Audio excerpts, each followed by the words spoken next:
तो स्टूडेंट्स, हमने देखे थे induction, mutual induction, self induction, कि कोई कॉइल होता है आपके पास, नंबर ऑफ टर्न्स, और इसके अक्रॉस पोटेंशियल डिफरेंस अप्लाई करते हैं, बैटरी कनेक्ट किया विथ ए स्विच और टैप की। तो हमने बोला कि टैप की जब क्लोज करते हैं तो value of current increases from 0 to I in a coil. Magnetic field produced increases from 0 to B it's induction, and flux related to coil increases from 0 to phi, and due to change in magnetic flux related to a coil by the phenomena of electromagnetic induction, it induces EMF in that coil. By Lenz's law, the direction of EMF induced मतलब direction of flow of current opposes the change which produces it. ये increase in current उसको produce कर रहा था तो उसका direction opposite होगा। ये होता है डायरेक्शन ऑफ करंट इंड्यूस्ड। ये रिवर्स इन डायरेक्शन होता है तो उसको रिवर्स ईएमएफ भी बोलते हैं। और ये जो ईएमएफ इंड्यूस होता है इस फिनोमेना को बोलते हैं फिनोमेना ऑफ सेल्फ इंडक्शन। बाद में देखा था कि फिनोमेना ऑफ म्यूचुअल इंडक्शन, आपके पास सेम कॉइल होता है, that one called as a primary coil, another coil placed close to it, which one connected to ammeter, अर्थात to measure and to detect the value of current passing. तो मैंने बोला when there is change in current passing through the primary coil 0 to I, magnetic field produced in primary coil increases from 0 to B its induction. Magnetic flux produced in primary पण related to secondary coil S1 S2 change होते हैं from 0 to 5। तो magnetic flux produced in primary related with secondary, therefore there is change in magnetic flux related to secondary coil, it induces EMF in that secondary coil by the phenomena of electromagnetic induction. I mean there is flow of current in a secondary coil, तो secondary coil से current pass होता है। When there is change in current passing through the primary coil, it induces EMF या produces current in the secondary coil. That phenomena is called as phenomena of mutual induction, अर्थात for these two coils, primary and secondary. आपको अच्छी तरह से पता है। अब रही बात, मैं ट्रांसफार्मर की रिक्वायर्ड केसेस बता रहा हूँ। AC करंट, AC EMF भी आपको पता है। आपके पास AC जनरेटर था, एक डिवाइस था which converts mechanical energy into electrical energy। अब जो इलेक्ट्रिक एनर्जी प्रोड्यूस कर रहा था वो AC EMF था, और ऐसा EMF किसी डिवाइस को अप्लाई करते हैं, किसी कंडक्टर के अक्रॉस अप्लाई करते हैं तो करंट फ्लोइंग भी AC होता है, अल्टरनेटिंग करंट। कैसे?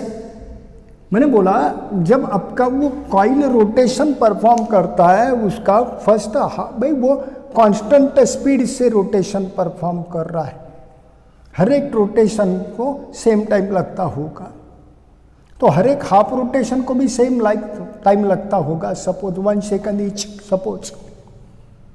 तो एक हाफ रोटेशन होता है तो करंट का value 0 to maximum to minimum ऐसे होता है। सेकंड हाफ रोटेशन में direction of flow of current reverse होता है, आपने देखा था। एक बार करंट एंटी क्लॉकवाइज फ्लो होता है थ्रू द आर्मेचर कॉइल, और सेकंड हाफ रोटेशन में वही करंट क्लॉकवाइज होता है। आप उसका मैकेनिज्म पढ़ लो, वीडियो देख लो बिफोर टू डेट। तो सेकंड हाफ रोटेशन में डायरेक्शन ऑफ करंट इन्वर्ट होता है। तो ये जो current with respect to time या विथ टाइम चेंज हो रहा है, पॉजिटिव निगेटिव साइकिल्स, ये हाफ रोटेशन का करंट हुआ, ये नेक्स्ट हाफ रोटेशन का, ये होगा थर्ड हाफ रोटेशन का, एंड सो ऑन। तो वैल्यू ऑफ करंट इंक्रीज होता है फ्रॉम 0 to मैक्सिमम, डिक्रीज होता है तो 0, अगेन इंक्रीज होता है 0 to मैक्सिमम, पर डायरेक्शन नेगेटिव हो गया। अगेन इंक्रीज होता है मैक्सिमम टू मिनिमम, पर अपोजिट डायरेक्शन में, again maximum to minimum and so on. ये होता है आपका अल्टरनेटिंग करंट। कोई प्रॉब्लम? अब थोड़ी बात करते हैं पावर, और पावर में भी बात करते हैं इलेक्ट्रिक पावर की। पर पहले हम सबको पता है what is mean by power. तो आप बोलते हैं power equal to work done per unit time, work done per unit time. कोई मैकेनिकल वर्क डन परफॉर्म होता होगा तो total work done in joule divided by time in second, ये mechanical power हो गया। अब जरूरी थोड़ी है ना मैकेनिकल पावर ही होता है, सॉरी मैकेनिकल वर्क डन होता है, इलेक्ट्रिक वर्क डन भी होता है। हम सबको पता है कोई कंडक्टिंग वायर है और amount of work done in displacing unit positive charge from point A to point B is called as potential difference between these two points बोलते ही है।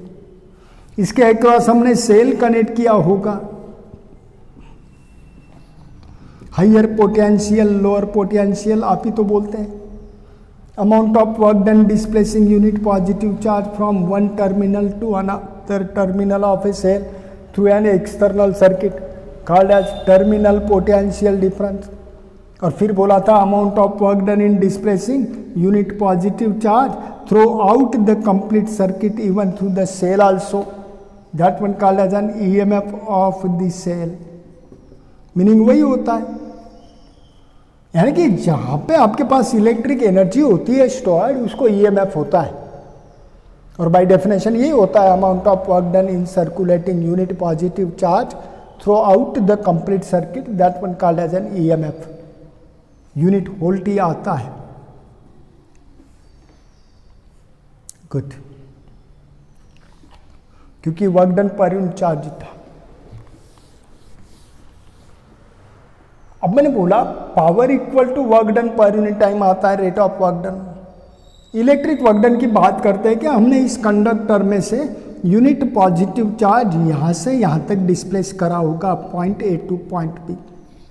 जितना वर्क डन परफॉर्म हुआ उसको potential difference between these two points बोलूंगा A and B. समझ गए? तो यूनिट पॉजिटिव चार्ज का वर्क डन वी होता है, और मैंने क्यू इतना चार्ज अगर डिस्प्लेस करा होगा तो टोटल वर्क डन कितना हो गया क्यू इंटू वी। और समझो ये चार्ज यहां से यहां तक डिस्प्लेस करने में हमको टाइम लगा होगा टी। तो बताओ work done, electric work done हो रहा है, यहां से यहां तक पॉजिटिव चार्ज आपने डिस्प्लेस किया, यूनिट पॉजिटिव चार्ज डिस्प्लेस किया तो कितना वर्क डन परफॉर्म होता है V, potential difference between two points. और क्यू चार्ज अगर डिस्प्लेस करा तो कितना वर्क डन परफॉर्म होगा वी इंटू क्यू। मेरी बात बराबर है? मतलब क्यू पॉजिटिव होगा और इतना charge point A to point B displace करने में कितना वर्क डन परफॉर्म हुआ वी इंटू क्यू। ये होता है work done per unit charge. तो क्यू चार्ज पे कितना वर्क डन होगा वी इंटू क्यू। और कितने टाइम में हुआ तो अपॉन में टाइम लिख दो, वी एज इट इज, और क्यू बाई टी को हम क्या बोलते हैं rate of flow of charge, that's equal to current. तो इलेक्ट्रिक पावर उसका फॉर्मूला आता है electric power P equal to V into I. Potential difference applied across the circuit बोलो, potential difference applied across the conductor बोलो, into current passing through that conductor बोलो। तो ये होता है इलेक्ट्रिक पावर, और इलेक्ट्रिक पावर का फॉर्मूला बनता है V इंटू आई। अब V क्या होता है? Work done in displacing unit positive charge from one point two another point in an electric circuit. आप ले सकते हैं total work done in circulating unit positive charge, और उसको आप ईएमएफ भी बोल सकते हैं। और मेरे सर्किट को मैंने source of AC EMF apply किया होगा तो एसी करंट फ्लो होगा। एसी ईएमएफ को जनरली स्मॉल ई से डिनोट करते हैं और एसी करंट को आई से डिनोट करते हैं स्मॉल। तो आप ध्यान में रखो पावर का फार्मूला होता है E इंटू आई। आप बोल सकते हैं V इंटू आई, कोई प्रॉब्लम? V का और E का मीनिंग एक ही होता है, समझा? दोनों भी वर्क डन होता है पर यूनिट पॉजिटिव चार्ज। तो इलेक्ट्रिक पावर क्या लिखा मैंने? Electric power P equal to, formula लिखोगे E into I. AC circuit की बात कर रहे हैं, आपके पास एसी जनरेटर था और उसने एसी ईएमएफ प्रोड्यूस करा था, electric energy but alternating in nature थी। वो ईएमएफ किसी सर्किट के अक्रॉस अप्लाई करा तो उसमें एसी करंट पास होगा। फिर इलेक्ट्रिक पावर का फॉर्मूला होता है E इंटू आई। क्या होता होगा? E into I. आप लिख सकते हैं electric power equal to V into I also. ये होता है पोटेंशियल डिफरेंस अप्लाइड, ये होता है current flowing through the circuit, ये होता है potential difference applied across the circuit. Potential difference terminal total between 2 points applied वगैरह आप सबको पता है, सेल वगैरह का प्रोग्राम बेसिक क्लासेस में हम पढ़े थे। चलो इलेक्ट्रिक पावर डेफिनेशन ध्यान में रखो, और पावर हमेशा work done per unit charge था। Joule per work done per unit time को हम पावर बोलते हैं। वर्क डन जूल में होता है और ये सेकंड में होता है, तो उसका यूनिट आता है वैट। तो यहां पे यूनिट आएगा इलेक्ट्रिक पावर का watt, joule. Work done per unit time joule per second. बात करते हैं ट्रांसफार्मर की। क्या होता है ट्रांसफार्मर? भाई चलो, मेरे पास कोई ईएमएफ होगा, एसी होगा, डीसी होगा, और वो ईएमएफ मैंने किसी इलेक्ट्रिक अप्लायंस होगा, इलेक्ट्रिक बल्ब होगा या और कोई इलेक्ट्रिक डिवाइस होगा, इसके अक्रॉस अप्लाई किया होगा, और इसका पोटेंशियल क्रिएटेड अक्रॉस दिस होगा 10 वोल्ट। और 10 वोल्ट पे इसको रिक्वायर्ड एनर्जी मिलती नहीं है, क्योंकि वोल्ट क्या होता है हम सबको पता है। Work done in displacing unit positive charge from one point two another point. तो इसके across unit positive charge displace करने के लिए इतना वर्क डन परफॉर्म होता है, और उतने चार्ज से उसका कुछ नहीं होता है। हमको पोटेंशियल लगता होगा 12 वोल्ट सपोज, तब ये ग्लो होगा, ऑपरेट होगा। तो ये पोटेंशियल आपको बढ़ाना होगा अप्लाइड, अर्थात यहाँ पे अप्लाइड ईएमएफ का वैल्यू आपको इंक्रीज करना होगा। या फिर पहले पोटेंशियल होगा 15 वोल्ट, और 15 वोल्ट से इसमें से इतना एनर्जी फ्लो होता है कि ये डैमेज होता है, और ये ऑपरेट होता होगा 10 वोल्ट पे। तो पोटेंशियल अप्लाइड तो 15 वोल्ट था, पर ये ऑपरेट होता है 10 वोल्ट। मैक्सिमम एनर्जी के लिए डैमेज होता है, तो अप्लाइड पोटेंशियल का वैल्यू आपको डिक्रीज करना होगा, अप्लाइड ईएमएफ का वैल्यू आपको डिक्रीज करना होता है। और जनरली यही डिवाइस होता है आपका ट्रांसफार्मर। पर मैंने बोला transformer is a device which transfer the power as it is। Power increase decrease नहीं करता है, अर्थात आइडियल ट्रांसफार्मर की बात कर रहे हैं। लॉस ऑफ इलेक्ट्रिक एनर्जी नहीं होता है, there is no loss of electric energy. तो जितना एनर्जी एक प्लेस पे है उतना ही पावर एज इट इज वो ट्रांसफर करता है, वो होता है ट्रांसफार्मर। तो what is transformer? Transformer is an electric device which transfer the power, जो पावर ट्रांसफर करता है।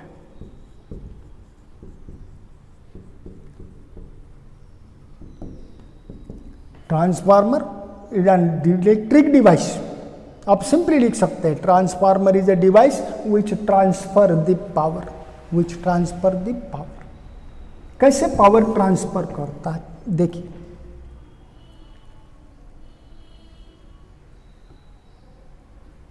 कि सपोज यहां पे आपने कोई इलेक्ट्रिक एनर्जी प्रोवाइड किया फ्रॉम जनरेटर, तो ईएमएफ अप्लाई करा होगा, करंट फ्लो होगा। सपोज ईएमएफ अप्लाइड ई है, या potential difference applied equal to V होगा, और करंट फ्लोइंग यहां पे आई है।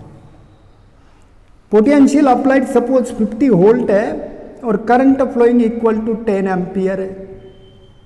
प्रोडक्ट हो गया 500 वोल्ट इंटू एम्पियर को आपने वैट बोला, यहां का पावर, ये पहला पावर था। और इसमें से करंट फ्लो हो रहा है। हर एक 2 पॉइंट में पोटेंशियल डिफरेंस भी है और यहां पे करंट आएगा, और जहां पे करंट है वहां पे पोटेंशियल डिफरेंस होता ही है, नो प्रॉब्लम। तो यहां पे भी V है और यहां पे भी करंट आई है। बीच में समझो आपके पास कोई अरेंजमेंट होगा, अभी एक्सप्लेन नहीं करा, और यहां का पावर मिलेगा P2 इक्वल टू V2 और I2, P2 equal to V2 into I2, क्योंकि यहां का पोटेंशियल V2 हो गया और यहां का करंट I2 हो गया। तो यहां का पावर P1 और यहां का पावर P2, तो इसका भी प्रोडक्ट कितना होगा? तो मैंने बोला transformer is a device which transfer the power as it is. यहाँ का पावर इनपुट और यहाँ का पावर आउटपुट सेम होगा, तो ये भी आएगा 500 वैट। अब हो सकता है पोटेंशियल डिफरेंस यहाँ पे 50 वोल्ट था और यहाँ पे वोल्टेज 10 वोल्ट हुआ होगा। वोल्टेज का वैल्यू अगर डिक्रीज हो गया तो पक्के में करंट का वैल्यू इंक्रीज हुआ होगा और वो 50 एम्पियर हुआ होगा, ताकि प्रोडक्ट कितना आना चाहिए? 500 वैट। यानी कि पोटेंशियल डिफरेंस इनपुट डिक्रीज होता है तो करंट इनपुट का वैल्यू आउटपुट पे इंक्रीज होता है, और रिवर्स केस पोटेंशियल डिफरेंस अगर इंक्रीज होता है तो करंट का वैल्यू पक्के में क्या होता है? डिक्रीज, ताकि प्रोडक्ट V इंटू I मतलब पावर कांस्टेंट होता है। और ये डिवाइस होता है आपका ट्रांसफार्मर। तो transformer is a device which transfer the power, I mean power input to the power output. पढ़ते हैं क्या होता है ट्रांसफार्मर। कंस्ट्रक्शन की बात करता हूं। इसका कंस्ट्रक्शन में फर्स्ट कंपोनेंट आता है, तो जस्ट सुनिएगा। Transformer is the device which transfer the power as it is. Definition हो गया, मतलब power input equal to power output. Next, it works on the phenomena of mutual induction, अर्थात बोल सकते हैं on the phenomena of electromagnetic induction. Construction की बात करते हैं। It consist of an iron core. अभी कोर क्या चीज है कि आपके पास कोई आयरन का स्ट्रिप होगा इस शेप में, स्ट्रिप, थिन स्ट्रिप, और एक स्ट्रिप नहीं, नंबर ऑफ स्ट्रिप्स है आपके पास, thin strips made up of iron. अब इसको इंसुलेट करोगे, नॉन कंडक्टिंग मटेरियल का कोटिंग होगा, तो थिन इंसुलेटेड आयरन स्ट्रिप था। इसके ऊपर दूसरा एक स्ट्रिप ऐसे रख दो,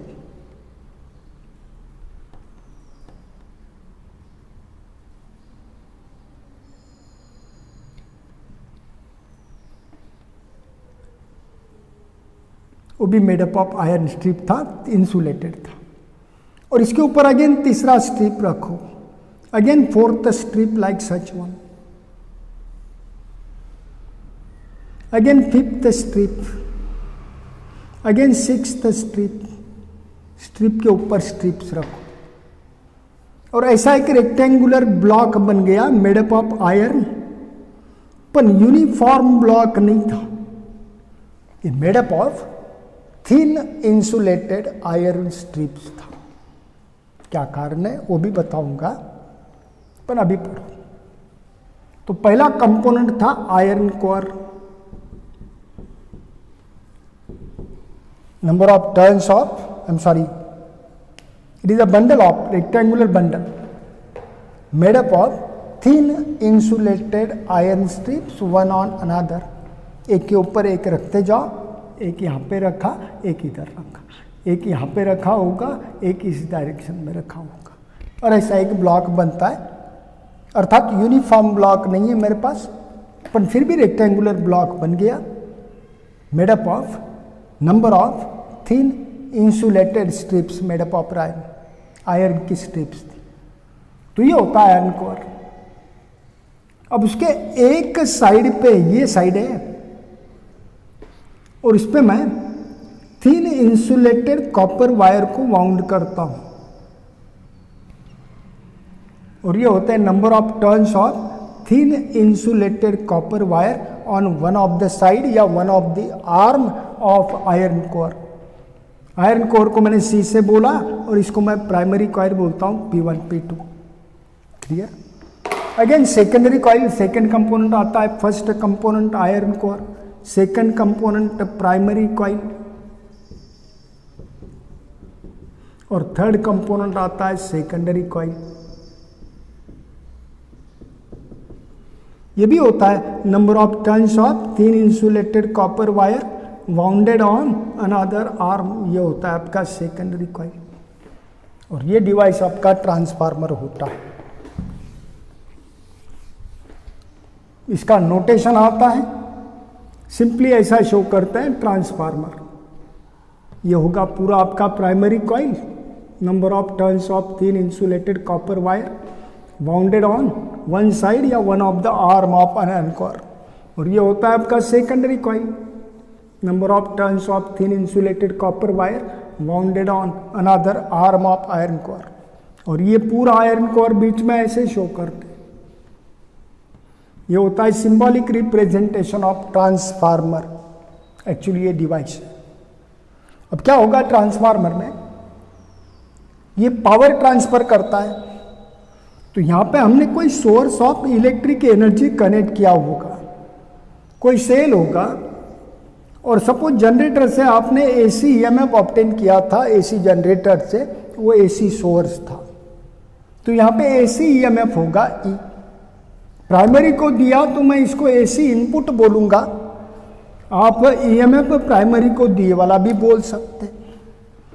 अब बताओ एसी ईएमएफ अगर यहाँ पे कनेक्ट करा, source of electric energy connect करा to the primary of a transformer अर्थात एक्रॉस, तो इसमें से करंट फ्लो होगा। और ईएमएफ अप्लाइड ही अल्टरनेटिंग है, मैक्सिमम मिनिमम के बीच में वैरी होता है, तो करंट भी तो अल्टरनेटिंग होगा। और करंट भी फिर आपका ऐसे ही फ्लो होगा through the primary coil, minimum maximum minimum maximum minimum maximum, magnitude और डायरेक्शन दोनों भी चेंज होता होगा। तो इस कॉइल में से जो करंट पास हो रहा है वो कैसे होगा, alternating, minimum maximum minimum maximum. अब current maximum to minimum change हो रहा है, तो आपने एक फिनोमिना पढ़ा है, when there is change in current passing through a coil, it induces EMF in the same coil, that is phenomena of self induction। तो इसमें भी EMF इंड्यूस होता है, उसका डायरेक्शन अप्लाइड EMF को जस्ट अपोजिट होगा, पर यहाँ पे कोई लॉस ऑफ एनर्जी नहीं है। जितना EMF अप्लाई किया उतना ही EMF यहाँ पे प्रोड्यूस होता है। समझा?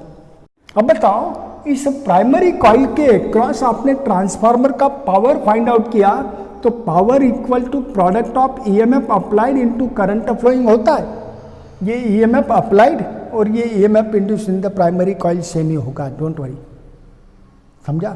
तो यहाँ पे प्रोडक्ट ऑफ ईएमएफ अप्लाइड मतलब इनपुट पावर बोलो या प्राइमरी को दिए वाला पावर बोलो, सॉरी ईएमएफ। और ये करंट फ्लोइंग जो है ये प्राइमरी का करंट होगा, आईपी बोल दो, और ये होगा पावर इनपुट, इसको बोलोगे पावर इनपुट। यहां से पावर आपने दिया, क्लियर, गुड। अभी क्या होगा कि ये प्राइमरी कॉइल में से ये ईएमएफ इसके अक्रॉस अप्लाई किया तो अल्टरनेटिंग करंट फ्लो होगा, इसमें भी ईएमएफ इंड्यूस होगा same to that of applied. अब ईएमएफ क्यों इंड्यूस हुआ, रिवर्स ईएमएफ, तो due to change in magnetic flux. पर इसके जस्ट क्लोज आपका सेकेंडरी कॉइल भी था on the same iron core, तो इसमें जितनी फ्लक्स चेंज होती है उतनी ही फ्लक्स इसके भी रिलेटेड चेंज होती है कि नहीं, बताओ? Of course. अब इसमें फ्लक्स चेंज हो रही है, करंट चेंज हो रहा है, minimum to maximum to minimum to maximum and so on. तो due to change in current इसमें ईएमएफ इंड्यूस होता है। समझा?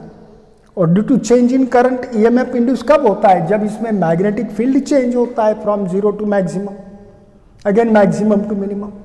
तो flux related to coil change होती है, तो उसमें ईएमएफ प्रोड्यूस हो गया by the phenomena of self induction. पर यही फ्लक्स सेकेंडरी के रिलेटेड थी क्योंकि ये क्लोज था, तो इसमें भी फ्लक्स चेंज होती है रिलेटेड टू सेकेंडरी।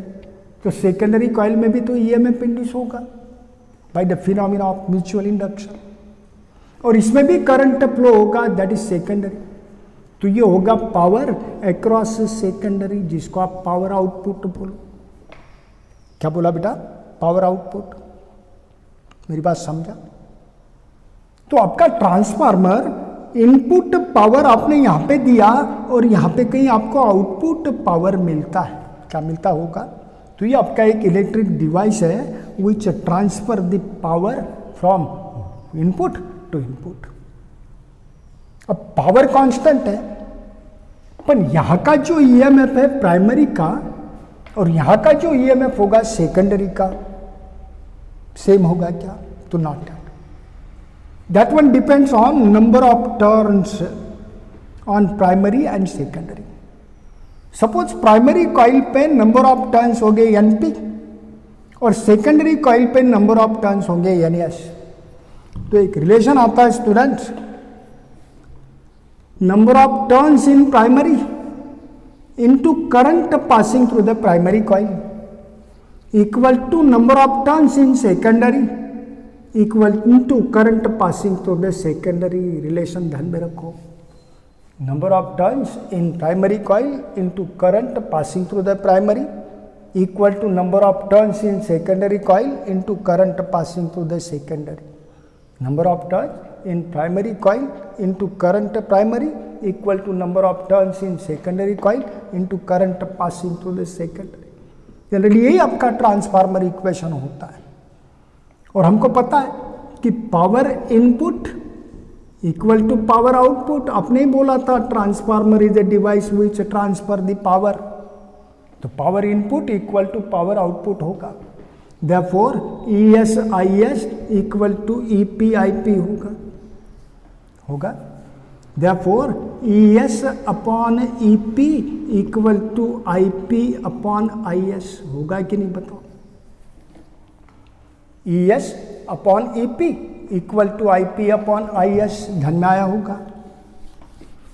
और from equation 1 IP upon IS का वैल्यू फाइंड आउट किया तो from equation 1 IP upon IS equal to होगा NS अपॉन NP। तो यहाँ पे मैं लिख देता हूँ NS upon NP। ES upon EP equal to NS upon NP। Equation number 2 suppose. कोई प्रॉब्लम? तो बात करते हैं ES अपॉन EP। हमको बताओ ES क्या था? EMF अक्रॉस द सेकेंडरी, जिसको आप आउटपुट EMF बोलते हैं, जो आपने ऑब्टेन की।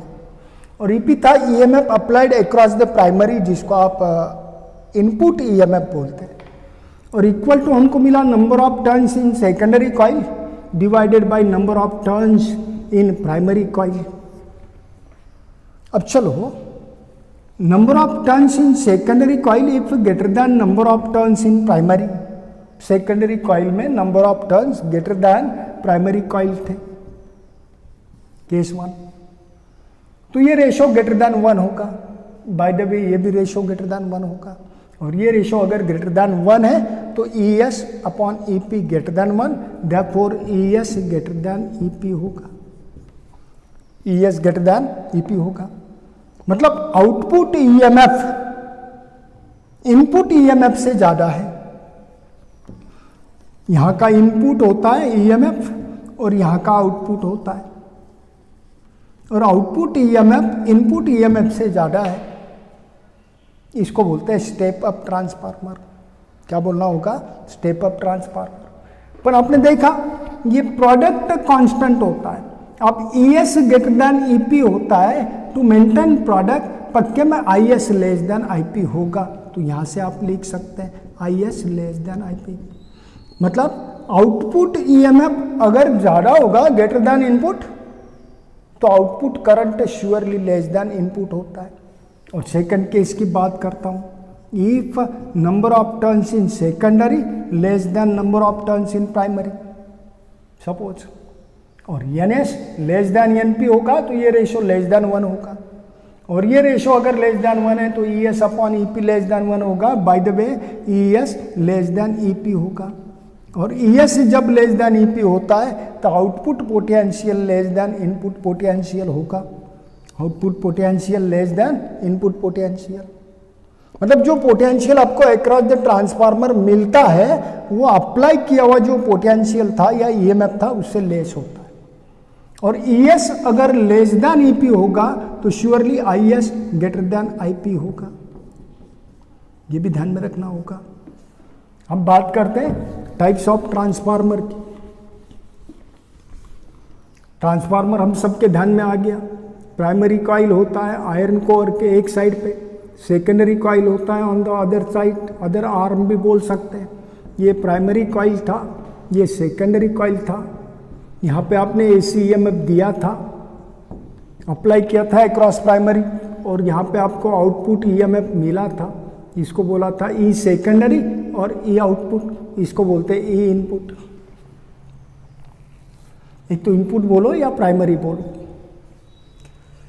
अब पहले केस में output EMF is greater than input, ये आपने दिया था, ये ज़्यादा मिला। रिक्वायरमेंट तो मैंने पहले ही बताया था। ऐसे ट्रांसफार्मर को बोलते हैं स्टेप अप ट्रांसफार्मर।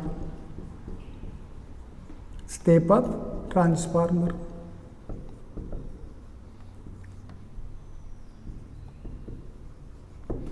ट्रांसफार्मर सबको पता है, electric device which transfer the power, power input equal to power output. but step up transformer, a transformer which transfer low EMF into high EMF. Primary का लो था और secondary के across output high था, तो input low था output high था, तो विच transfer low EMF into high EMF, that one called as a step up transformer. पर जब इनपुट EMF लो होता है तो इनपुट करंट ज़्यादा होता है, तो एक्चुअली ऐसा बोलते हैं step up transformer, transformer which transfer low EMF at high current into high EMF at low current. भाई लिखा ना प्राइमरी का करंट ज़्यादा है कि नहीं, किससे, सेकेंडरी से। ये इनपुट होता है या आउटपुट होता है, और प्राइमरी का EMF कम है और सेकेंडरी का ज़्यादा है। इसका मतलब लो EMF को हाई EMF में कन्वर्ट करा। प्राइमरी का लो है जो आप गिवन होता है और सेकेंडरी का हाई है जो आउटपुट है, तो ये लो EMF को हाई EMF में कन्वर्ट कर रहा है। और जब ऐसा होता है तो प्राइमरी का करंट ज़्यादा होता है, EMF के अक्रॉस लेस होता है, करंट पासिंग तो सेकेंडरी कम होता है। तो device which transfer low EMF into high EMF is called as step up transformer. आप ऐसा भी बोल सकते हैं, device which transfer low EMF at high current into high EMF at low current called as a step up transformer. बाद में बात करते हैं step down transformer.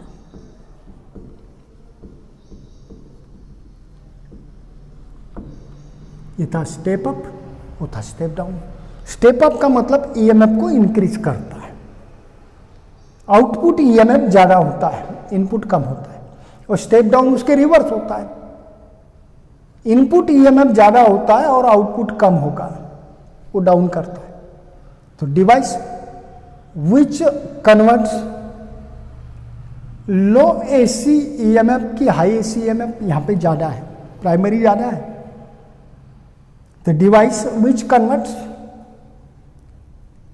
High EMF into लो EMF। देखिए EP ग्रेटर देन ES आ रहा है। EP होता है प्राइमरी के अक्रॉस और ES होता है ऑब्टेन अक्रॉस द सेकेंडरी, ये होता है गिवन अक्रॉस द प्राइमरी। इसको इनपुट बोलते हैं, इसको आउटपुट बोलते हैं। और यहाँ पे करंट की बात करा तो प्राइमरी का करंट लेस है, सेकेंडरी का ज़्यादा है, और प्राइमरी के अक्रॉस को इनपुट बोलते हैं, सेकेंडरी के अक्रॉस आउटपुट बोलते हैं। तो device which converts high EMF into low EMF, that one called as a step down transformer.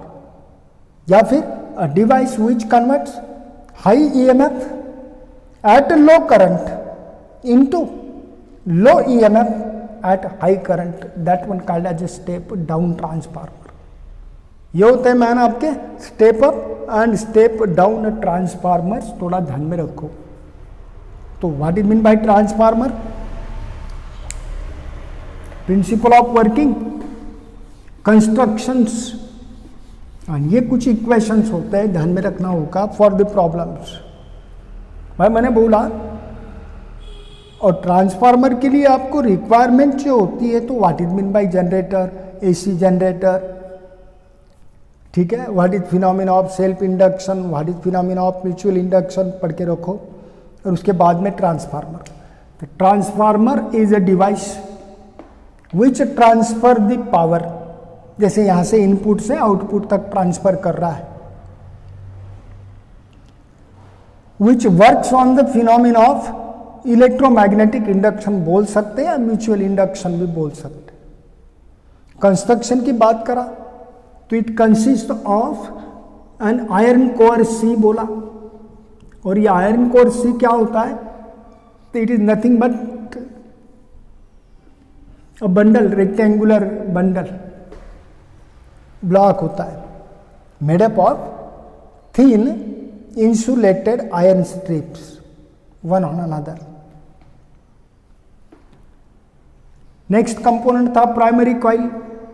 तो primary coil nothing but number of turns of insulated copper wire wounded on one of the arm of a transformer या iron core. Secondary coil third component आता है, number of turns of thin insulated copper wire wounded on another arm, जिसको बोला आपने secondary coil. अब आपके पास source of electric energy होता है, बैटरी होगा, जनरेटर से ऑब्टेन्ड ईएमएफ होगा, और मैंने बोला जनरली एसी ईएमएफ आप यूज करोगे, इसको बोलते हैं EMF applied across the primary.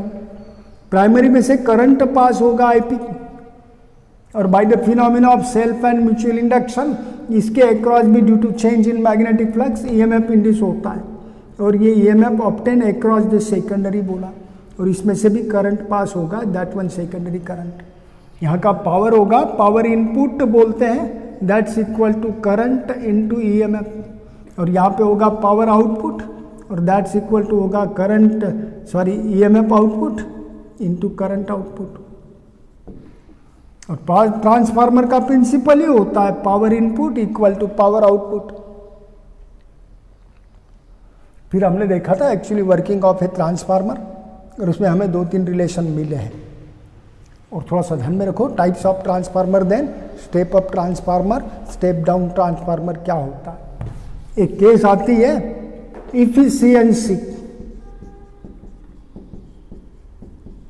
Of a transformer, और इफिशियंसी यही बताता है कि वो कितना इफिशियंट है, कितना आइडियल है। और आपको पता है कि 100% इफिशियंसी कोई डिवाइस का नहीं होता है, पर फिर भी यहाँ पे हमको इसका इफिशियंसी डिफाइन करना है। Efficiency of a transformer eta is the ratio of power output to the power input, और ट्रांसफार्मर का power input equal to power output होता है, तो इसका इफिशियंसी 1 आ रहा है, मतलब आपका ट्रांसफार्मर 100% इफिशियंट होगा। तो for efficient transformer, 100% efficient transformer, its efficiency equal to 1 होता है। पहले तो टर्म इफिशियंसी डिफाइन करते हैं, efficiency is the ratio of power output divided by efficiency of a transformer is the ratio of power output with power input, और power output and power input अगर equal होते हैं तो efficiency कितना आता होगा 1, अर्थात आपका ट्रांसफार्मर 100% इफिशियंट होगा। जनरली ट्रांसफार्मर के प्राइमरी के अक्रॉस आप ईएमएफ अप्लाई करते हैं, करंट फ्लो होता है, तो आपको पता होगा इलेक्ट्रिक एनर्जी का कन्वर्शन मैग्नेटिक एनर्जी में होता है। अगेन मैग्नेटिक एनर्जी का कन्वर्शन इलेक्ट्रिक एनर्जी में होता होगा अक्रॉस द सेकेंडरी और उसी कॉइल में। तो due to conversion of energy loss of energy होता है। तो generally power input equal to power output नहीं होता है, पर हमने आइडियल ट्रांसफार्मर का केस पढ़ा हुआ है, तो ये फैक्ट होता है आपका power output with power input. Again loss of energy due to conversion of energy होता है इलेक्ट्रिक, भाई देखा ना प्राइमरी कॉइल से करंट पास होता है, वो चेंज हो रहा था तो वो मैग्नेटाइज होता है, तो इलेक्ट्रिक एनर्जी का कन्वर्शन मैग्नेटिक एनर्जी में हो रहा है। Again due to change in magnetic flux, उसमें ईएमएफ इंड्यूस होता है, करंट फ्लो होता है। तो अगेन मैग्नेटिक एनर्जी का कन्वर्शन इलेक्ट्रिक एनर्जी में होता है। तो due to this conversion of energy loss of energy होता है, वो भी एक लॉस है। अगेन हमने बोला है कि यहाँ पे आपके पास आयरन कोर था और इसके ऊपर कॉइल्स थे, कॉइल में से करंट पास हो रहा है। तो आपको पता है ये थोड़ा हॉट होगा, हीट एनर्जी प्रोड्यूस होगा। तो आपका इलेक्ट्रिक एनर्जी का कन्वर्शन हीट एनर्जी में भी होता है, अगेन लॉस ऑफ एनर्जी होता है। तो input power surely greater than output power होता है, आउटपुट पावर लेस होता है। जनरली हमने आइडियल ट्रांसफार्मर की बात करी। नेक्स्ट पेज में देखते हैं स्टूडेंट्स कौन कौन से लॉस होते हैं इन ट्रांसफार्मर एंड नेक्स्ट टॉपिक। तब तक पढ़ाई करो, ऑल द बेस्ट।